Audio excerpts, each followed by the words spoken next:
Hello students, आज हम revise करने वाले हैं यूनिट 3 का chapter number 9 that is biomolecules. इस चैप्टर में हम ये टॉपिक्स कवर करेंगे। Analysis of just a second analysis of chemicals, biomicromolecules, biomacromolecules and enzymes.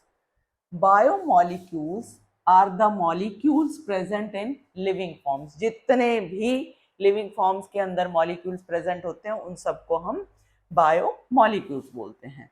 All living and non living systems are made up of same chemicals, that is elements and compound। सारे chemicals तुम कह सकते हो, carbon, hydrogen, oxygen, nitrogen, ये सारे living में भी non living में भी प्रेजेंट होंगे। If we perform an analysis of plant tissue, animal tissue, animal tissue और microbial paste, कोई भी बैक्टीरिया का पेस्ट, फंगल का paste, we get a list of elements like carbon, hydrogen, oxygen and several other elements। अगर हम एक analysis करते हैं अर्थ क्रस्ट का तो हमें सिमिलर एलिमेंट्स की लिस्ट मिलेगी, जैसे हम यहाँ पर देख सकते हैं। But the relative abundance of carbon, hydrogen and oxygen with respect to other elements is higher in any living organism than in earth's crust।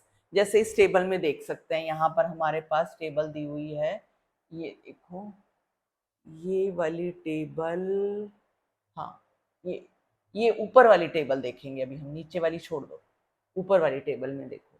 इसके अंदर हमें अर्थ क्रस्ट का दिया हुआ है और ह्यूमन बॉडी का दिया हुआ है।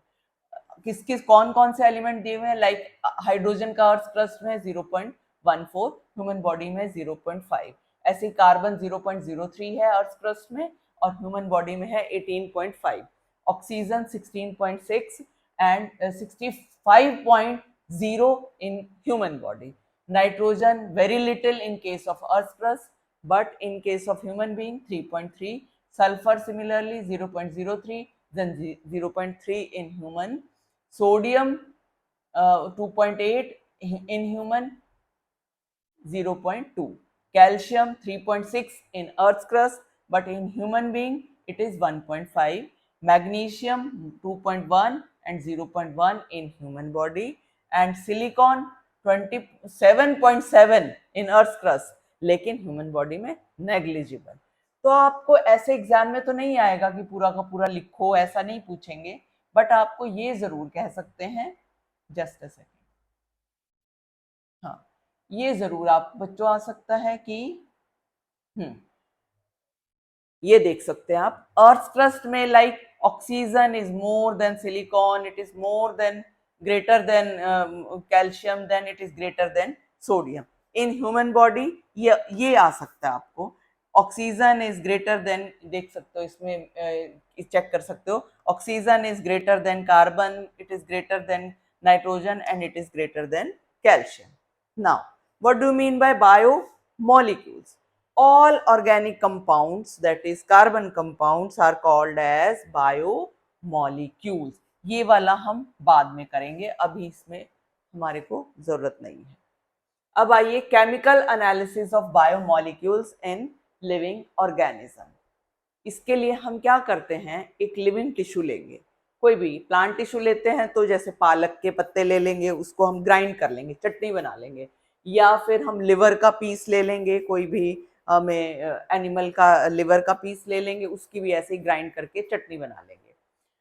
thick slurry, that is called as thick slurry, and strain the slurry, slurry को हम छान लेंगे, उसको सीव कर लेंगे। ये देखो यहाँ पे हमने दिखाया हुआ है, स्लरी बनाने के लिए हमने पत्ते लिए हैं, उसमें हमने डाला है carbon trichloro acetic acid, carbon trichloro acetic acid. Slurry बनाने के बाद हमने क्या किया है, उसको एक छलनी ले ली, देख रहे हो यहाँ पर, स्ट्रेनर ले लिया और उसमें स्ट्रेन कर लिया।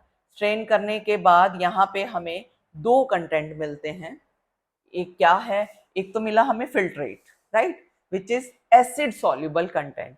और एक हमें मिला रिटर्नटेट जो इसमें आता ही नहीं है, छलनी में ही रह गया, ठीक है, तो उसको हम क्या बोलते हैं, रिटर्नटेट, इसको बोलते हैं हम एसिड इनसॉल्युबल फ्रैक्शन। अब हमें ये देखना है कि इसमें कौन कौन से मॉलिक्यूल हैं और इसमें कौन कौन से मॉलिक्यूल हैं, ये हम देखेंगे। हमने डिवाइड कर लिया है फिल्ट्रेट में acid soluble fraction which are called as biomicromolecules, and in retentate acid insoluble fraction, जो एसिड में इनसॉल्युबल रहेंगे, मिक्स नहीं होंगे, that are called as biomacromolecules. अब यहां पर एक ट्विस्ट है, ये बायोमैक्रोमोलिक्यूल्स तो है ही, कौन कौन से ये नेक्स्ट स्लाइड में देखने वाले हैं। इसके अलावा एक और है, ये जिसको बोलते हैं हम लिपिड। लिपिड एक वो, ये देखो, लिपिड को हम ऐसे लर्न करने के लिए कर सकते हैं कि ये एक चोरों की तरह इसमें ही रह गया, अब बाहर नहीं आया, छुप गया यहाँ पर लिपिड, तो इसको बोल सकते हो हम, इसको हम बोल सकते हैं कि एक बायोमैक्रोमोलिक्यूल है, दिस इज बायोमैक्रोमोलिक्यूल, सॉरी माइक्रोमोलिक्यूल्स, ये वाले बायोमैक्रोमोलिक्यूल्स है, ये वाला बायो माइक्रोमोलिक्यूल्स है, जिसकी हम डिस्क्रिप्शन बाद में पढ़ने वाले हैं, राइट। ये क्यों रह जाता है इसमें, इसमें क्यों नहीं आता, ये भी देखने वाले हैं, राइट। अब हम देखेंगे एसिड सॉल्युबल फ्रैक्शन कौन सा है और एसिड इनसॉल्युबल कौन सा है। एक तो यही बात हम पढ़ चुके हैं, इसको हम फिल्ट्रेट बोलते हैं और इसको हम रिटर्नटेट बोलते हैं, ठीक है। इसमें इसमें होते हैं biomicromolecules which are called as, मतलब which are small molecules. There are various types of biomicromolecules, कौन कौन से, अमाइनो एसिड्स, नाइट्रोजनस बेस और न्यूक्लियोटाइड्स और न्यूक्लियोसाइड्स भी, इसके अलावा सिंपल शुगर्स, सिंपल शुगर में monosaccharides and disaccharides, not polysaccharides, only monosaccharides like glucose, disaccharides like sucrose. In case of retentate which contains big molecules, that is biomacromolecules, इसमें क्या क्या present है, proteins, nucleic acids which are of two types, DNA, RNA and DNA, and polysaccharides, for example starch, cellulose, आगे हम पढ़ने वाले इसको, starch, cellulose, glycogen. अब हम ये देखेंगे, मैंने आपको बताया कि लिपिड बायो मैक्रोमोलिक्यूल नहीं है, ये बायो माइक्रोमोलिक्यूल है।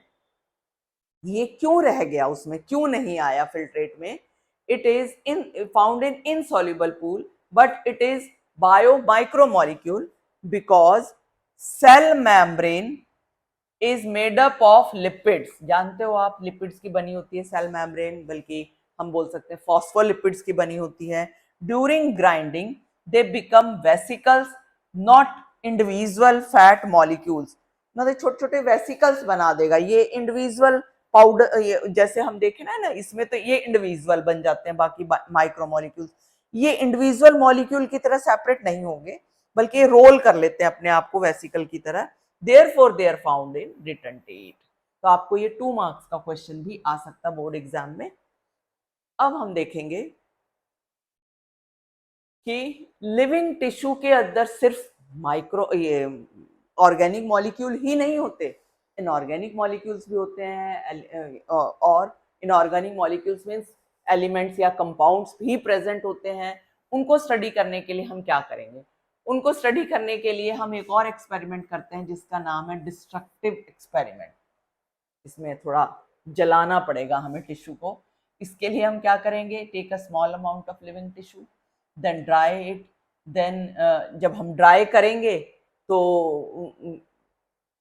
हाँ हम ड्राई करेंगे तो सारा का सारा उसका वाटर इवेपोरेट हो जाएगा, जो मटेरियल बचा that is called as dry weight. फिर उसको हम जला देंगे, बर्न कर देंगे, तो उसके जितने भी कार्बन कंपाउंड्स हैं वो सारे के सारे कार्बन डाइऑक्साइड और वाटर वेपर बना करके खत्म हो जाएंगे, मतलब ऑर्गेनिक मटेरियल खत्म। अब जो रिमेनिंग मटेरियल है दिस इज एश, राख बचे, राख। This ash contains inorganic elements, कौन कौन से, कैल्शियम, मैग्नीशियम एक्सेट्रा, ये नहीं जलते, ये रह जाते हैं। Inorganic compounds like sulphate, phosphate etcetera are also seen in acid soluble fraction, right. वैसे एसिड सॉल्युबल फ्रैक्शन में हमने क्या देखा इसमें हमने देखा एसिड सॉल्युबल फ्रैक्शन के अंदर हमें सिर्फ ऑर्गेनिक मॉलिक्यूल मिलते हैं, लेकिन इस तरह के कंपाउंड भी कौन कौन से, सल्फेट, फॉस्फेट, ये सारे भी हमें एसिड सॉल्युबल फ्रैक्शन में मिलते हैं। ओके बच्चों, थैंक यू। नेक्स्ट स्लाइड में हम बायो माइक्रो मॉलिक्यूल्स के बारे में पढ़ेंगे।